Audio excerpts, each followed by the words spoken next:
Bonjour, vous êtes toujours sur Radio Sensation et c'est l'heure du MAG Normandie. Avec nous aujourd'hui Luc Delbray, chargé de mission lutte contre la radicalisation au conseil départemental de l'Eure. Bonjour Luc. Bonjour. Brigitte Langpin, directrice de l'association Action Prévention. Bonjour. Et Romain Cocheteux, juriste au Centre d'information sur le droit des femmes et des familles. Bonjour à vous. Alors, est-ce qu'on peut commencer, Brigitte et Romain, par présenter vos deux associations? Qui se lance? Vas-y Brigitte, je t'en prie. Merci. L'association est l'association Action Prévention. Donc nous intervenons dans le cadre de la prévention des violences extrêmes, des discriminations. Nous menons des actions à la fois collectives et individuelles lors de café des parents, par exemple, pour du collectif. On travaille aussi avec les jeunes pour mener des actions de création d'outils de prévention. Et puis de co-création d'outils et d'actions avec différentes équipes. Et c'est une association qui est présente sur tout le territoire national? Départementale. Donc en fait, on est localisé sur Louviers, mais on intervient sur le département. Et Romain? Alors le CIDFF. Donc le Centre d'information sur les droits des femmes et des familles. Donc c'est une association loi 1901, nous sommes présents sur tout le département et à la base nous faisons des permanences juridiques pour les gens, notamment sur Bernay, Pont-de-Mer, Évreux. Donc c'est surtout sur le droit de la famille, droit des étrangers, donc divorce, séparation, violence conjugale, ces choses-là. Et on fait aussi des collectifs. Donc les collectifs, c'est des interventions de 2 heures, notamment en milieu scolaire, collège, lycée, CFA du bâtiment, Greta, partout là où on nous demande, sur différentes thématiques, sur par exemple les violences sexuelles sexistes, le sexisme, l'égalité filles-garçons, on fait de la parentalité, enfin on fait beaucoup de choses. Vous intervenez quasiment sur tous les sujets du quotidien. Oui, surtout la famille, parentalité, les droits des femmes, ces choses-là, l'égalité homme-femme. Et Monsieur Delbray, donc vous êtes chargé de mission lutte contre la radicalisation au conseil départemental. Qu'est-ce que ça veut dire? C'est une mission qui a été créée tout début 2016 sous l'initiative en fait, du département avec la volonté de décliner un plan d'action pour lutter contre la radicalisation. Évidemment, c'est suite à l'ensemble des attentats qui ont pu avoir lieu en 2014 ou 2015. C'est sur l'initiative en fait, de Sébastien Lecornu qui voulait absolument qu'une mission soit créée en affectant quelqu'un à temps complet dessus, ce qui était une initiative plutôt rare à l'époque. Il est rare qu'un département se mobilise de la sorte en mettant une personne à temps complet sur le sujet. Volonté de développer un plan d'action et dans le cadre de ce plan d'action, il y avait la création d'un centre ressources sur la prévention de la radicalisation.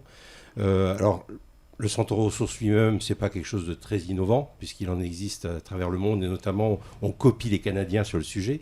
Mais très clairement, ce qui est innovant, c'est la volonté du statut de ce centre ressources qui est un groupement d'intérêt public entre l'État et le département.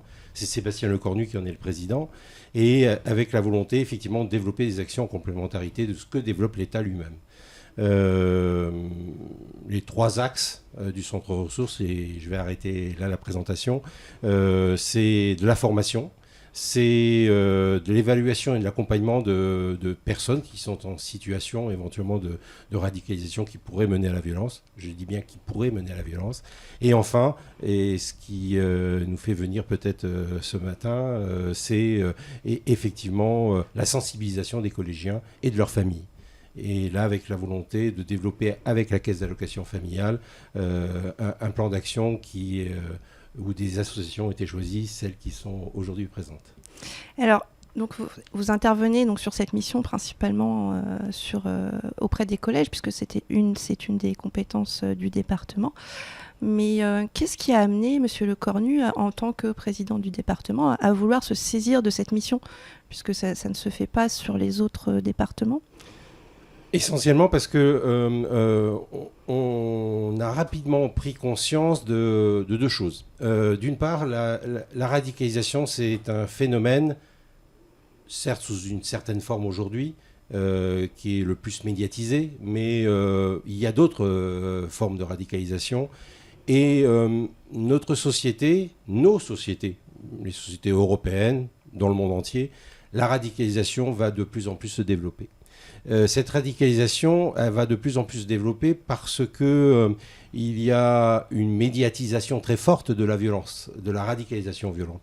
Et cela peut finalement influencer un jeune public qui est attiré par cela.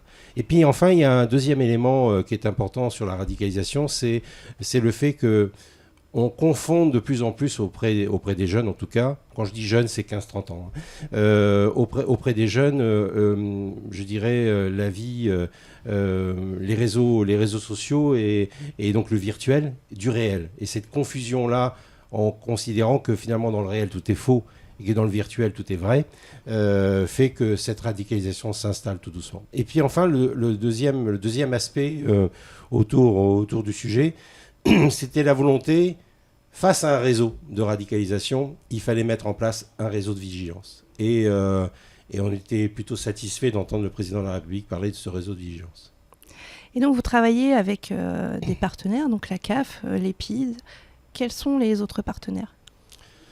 Alors, au niveau de la commission préfectorale, quand on se réunit tous les 2 mois, il y a bien entendu la préfecture qui préside, le préfet qui préside cette commission, puis il y a l'éducation nationale, il y a l'ensemble des services de l'État, évidemment les services de sécurité qui sont également présents et on échange souvent avec eux.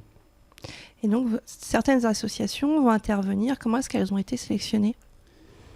C'est un comité de sélection qui s'est réuni entre les financeurs et l'éducation nationale pour choisir effectivement les différents projets qu'ils nous présentaient, qui étaient conformes à notre appel à projet. Nous avons donc lancé un appel à projet fin avril et les associations ont été sélectionnées courant juillet. Donc on va très bientôt conventionner avec elles pour que dès le mois de novembre, donc c'est demain, elles puissent lancer les différentes actions qui vont être menées auprès des collégiens et de leur famille, j'insiste, et de leur famille. Alors Brigitte, quel type d'action association prévention va mettre en place dans ce cadre-là ? Alors, au niveau des types d'actions, je vais commencer déjà peut-être par vous dire depuis combien de temps nous sommes présents, les 3 associations, parce qu'il y a aussi la cause des enfants. En fait, nous, on intervient depuis 2015. Depuis les attentats Charlie Hebdo. Donc en fait, quelques mois plus tard, nous avons commencé à mener des actions donc en lien avec les missions de la préfecture, de la CAF, maintenant du conseil départemental. Dans un premier temps, on a travaillé avec les équipes sur les centres sociaux pour pouvoir intervenir auprès des familles. Les équipes avaient besoin aussi de groupes de travail et de réflexion sur le sujet de la radicalisation. Donc ensuite, on a commencé à intervenir donc plutôt sur des cafés des parents, donc une dizaine maximum de parents présents. Et puis sur certains secteurs, on intervenait sur des petits déjeuners collectifs. Donc en fait, on abordait déjà la question de l'usage des écrans avec les jeunes. Et puis ensuite, on intervenait sur des sujets plutôt du quotidien de la société. Et puis par ailleurs, là pour cette année, on va mettre en place des représentations théâtrales avec la compagnie 6 Pieds sur Terre sur 4 territoires. Donc du département de l'Eure. On travaille aussi avec des jeunes de l'EPID pour créer un outil tel que des posters, des cartes et puis des petits reportages pour sensibiliser les familles et les jeunes. Alors Romain, très brièvement, parce qu'on n'a plus beaucoup de temps, mais on vous retrouvera prochainement pour une autre émission. Est-ce que vous pouvez nous dire 2 mots sur l'action mise en place ? Donc nous allons intervenir dans certains collèges qui ont été sélectionnés, il y en aura peut-être d'autres après, sur tout ce qui concerne le conspirationnisme, donc des modes de discours qui mettent en cause de manière systématique la version officielle d'un événement. Donc ça sera plus sur une approche sur l'information. On ne va pas parler terrorisme, tout ce qui est religieux. Non, non, c'est vraiment le mode critique. Les jeunes, ils doivent avoir un esprit critique par rapport à l'information. Ce sera surtout ça. Mais je vous remercie beaucoup tous les trois d'avoir accepté notre invitation. On se retrouve très vite. Merci. Merci Bientôt. à vous. Retrouvez ce mag en audio et vidéo sur notre site radiosensation.fr.